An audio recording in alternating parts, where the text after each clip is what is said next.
The Chinese Pilot by Lev Tolstoy. In the town of Surat in India was a coffee house where many travelers and foreigners from all parts of the world met and conversed. One day, a learned Persian theologian visited this coffee house. He was a man who had spent his life studying the nature of the deity and reading and writing books upon the subject. He had thought, read, and written so much about God that eventually he lost his wits, became quite confused, and ceased even to believe in the existence of a god. The Shah, hearing of this, had banished him from Persia. After having argued all his life about the first cause, this unfortunate theologian had ended by quite perplexing himself, and instead of understanding that he had lost his own reason, he began to think that there was no higher reason controlling the universe. This man had an African slave who followed him everywhere.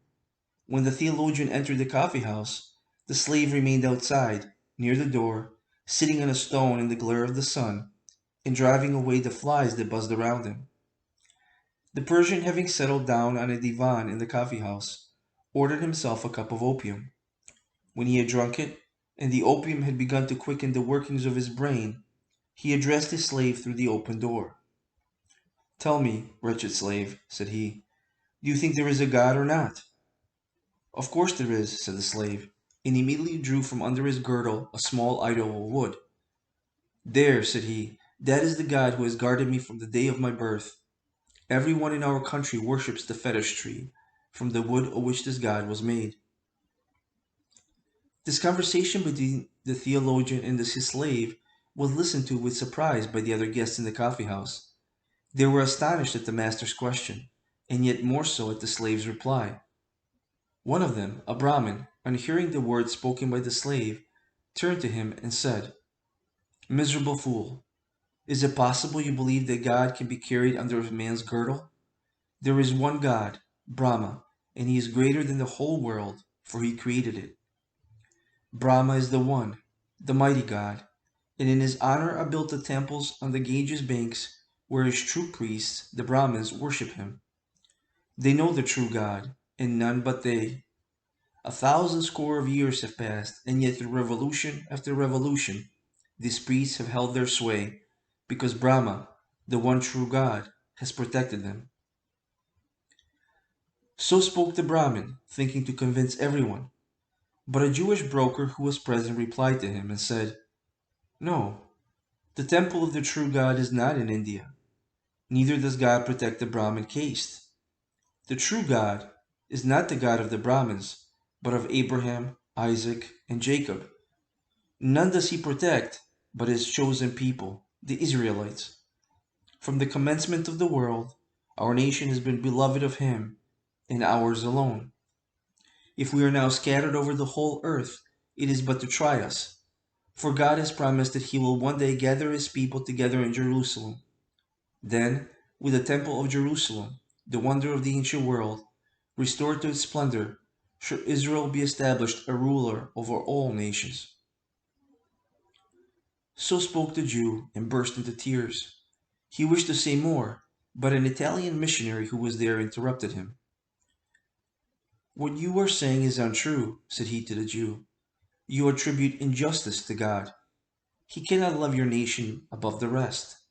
Nay, rather, even if it be true that of old he favored the Israelites, it is now 1900 years since they angered him and caused him to destroy their nation and scatter them over the earth, so that their faith makes no converts and has died out except here and there. God shows preference to no nation, but calls all who wish to be saved to the bosom of the Catholic Church of Rome, the one outside whose borders no salvation can be found." So spoke the Italian. But a Protestant minister, who happened to be present, growing pale, turned to the Catholic missionary and explained, "How can you say that salvation belongs to your religion? Those only will be saved who serve God according to the gospel, in spirit and in truth, as bidden by the word of Christ." Then a Turk, an officer holder in the custom house at Surat, who was sitting in the coffee house smoking a pipe, turned with an air of superiority to both the Christians. "Your belief in your Roman religion is vain," said he. "It was superseded 1200 years ago by the true faith, that of Mohammed. You cannot but observe how the true Mohammedan faith continues to spread both in Europe and Asia, and even in the enlightened country of China. You say yourselves that God has rejected the Jews, and as a proof you quote the fact that the Jews are humiliated and their faith does not spread. Confess then the truth of Mohammedanism, for it is triumphant and spreads far and wide. None will be saved but the followers of Mohammed, God's latest prophet, and of them only the followers of Omar, and not of Ali, for the latter are false to the faith."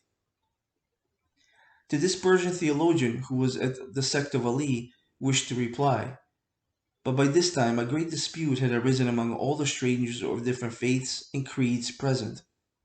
There were Abyssinian Christians, Lamas from Tibet, Ismailians, and fire worshippers.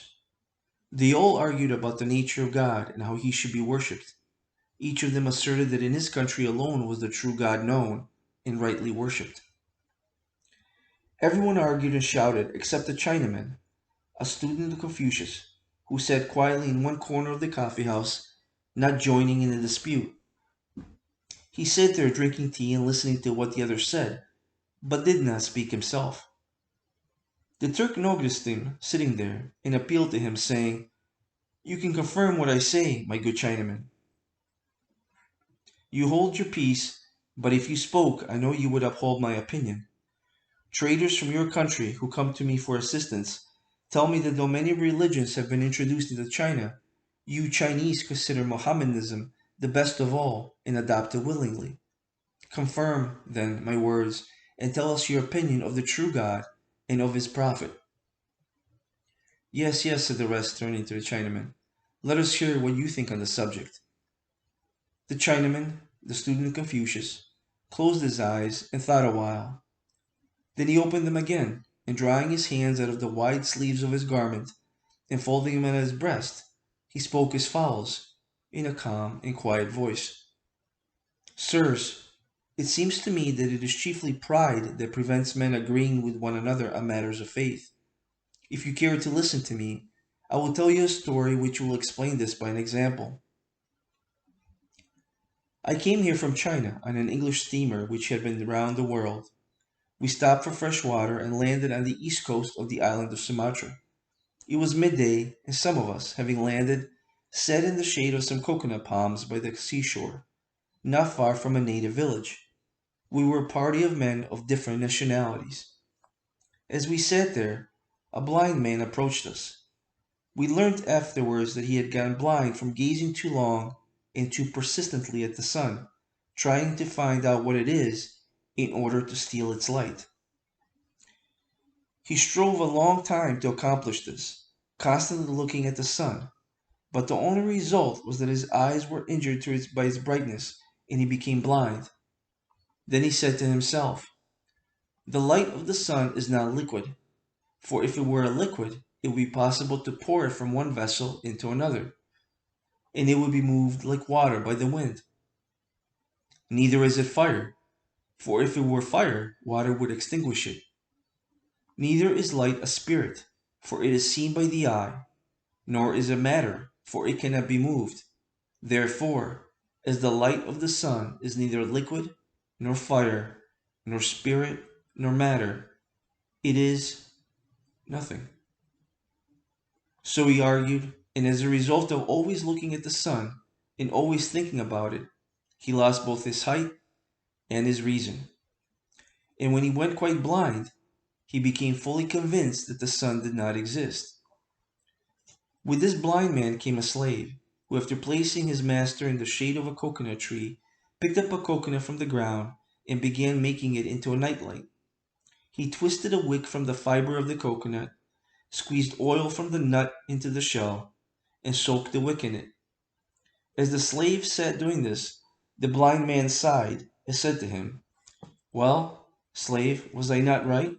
I told you there is no sun. Do you not see how dark it is? Yet people say there is a sun. But if so, what is it?"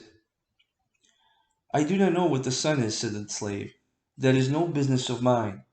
But I know what light is. Here I have made a night light, by the help of which I can serve you and find anything I want in the hut. And the slave picked up the coconut shell, saying, This is my son. A lame man with crutches, who was sitting near by, heard these words and laughed. You have evidently been blind all your life, said he to the blind man, not to know what the sun is. I will tell you what it is. The sun is a bowl of fire, which rises every morning out of the sea and goes down among the mountains of our island each evening. We have all seen this, and if you had had your eyesight, you too would have seen it. A fisherman, who had been listening to the conversation, said, It is plain enough that you have never seen beyond your own island. If you were not lame, and if you had been out as I have in a fishing boat, you would know that the sun does not set among the mountains of our island, but as it rises from the ocean every morning, so it sets again in the sea every night. What I am telling you is true, for I see every day with my own eyes. Then an Indian, who was of our party, interrupted him by saying, I am astonished that a reasonable man should talk such nonsense. How can a ball of fire possibly descend into the water and not be extinguished? The sun is not a ball of fire at all. It is the deity named Deva, who rides forever in a chariot round the golden mountain Maru.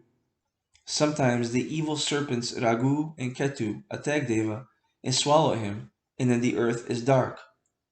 But our priests pray that the deity may be released, and then he is set free. Only such ignorant men as you, who have never been beyond their own island, can imagine that the sun shines for their country alone. Then the master of an Egyptian vessel, who was present, spoke in his turn. No, said he, you also are wrong.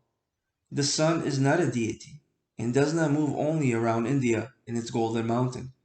I have sailed much on the Black Sea, and along the coasts of Arabia, and have been to Madagascar and to the Philippines.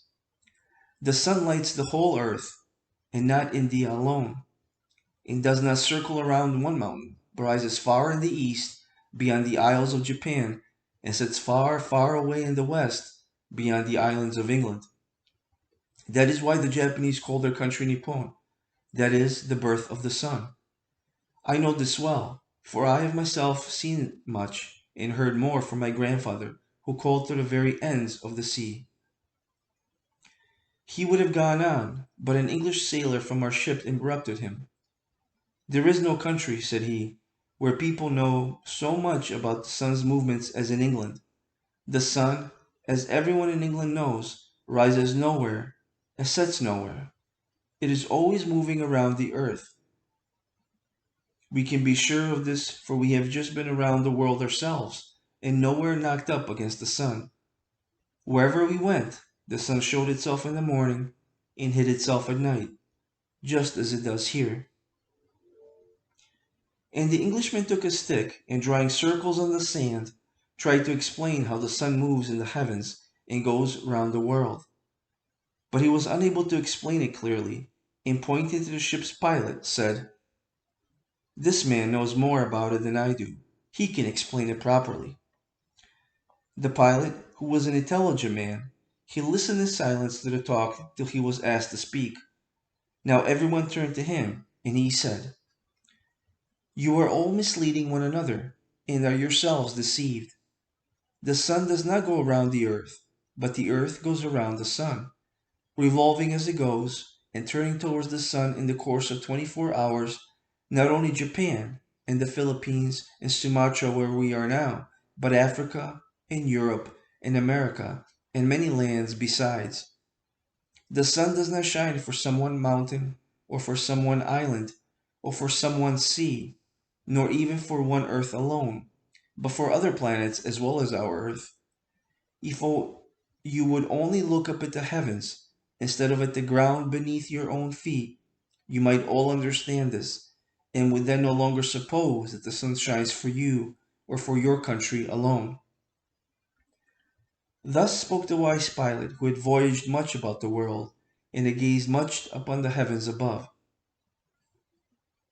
So on matters of faith, continued the Chinaman, the student of Confucius, it is pride that causes error and discord among men. As with the sun, so it is with God. Each man wants to have a special God of his own, or at least a special God for his native land. Each nation wishes to confine in its own temples him whom the world cannot contain. Can any temple compare with that which God himself has built to unite all men in one faith, in one religion? All human temples are built on the model of this temple, which is God's own world. Every temple has its fonts, its vaulted roof, its lamps, its pictures or sculptures, its inscriptions, its books of the law, its offerings, its altars, and its priests. But in what temple is there such a font as the ocean, such a vault as that of the heavens, such lamps as the sun, moon, and stars, or any figures to be considered with living, loving, mutually helpful men? Where are there any records of God's goodness so easy to understand as the blessings which God has strewn abroad for man's happiness? Where is there any book of the law so clear to each man as that written in his heart? What sacrifices equal the self-denials which loving men and women make for one another? And what altar can be compared with the heart of a good man on which God himself accepts the sacrifice? The higher a man's conception of God, the better will he know him. And the better he knows God, the nearer will he draw to him.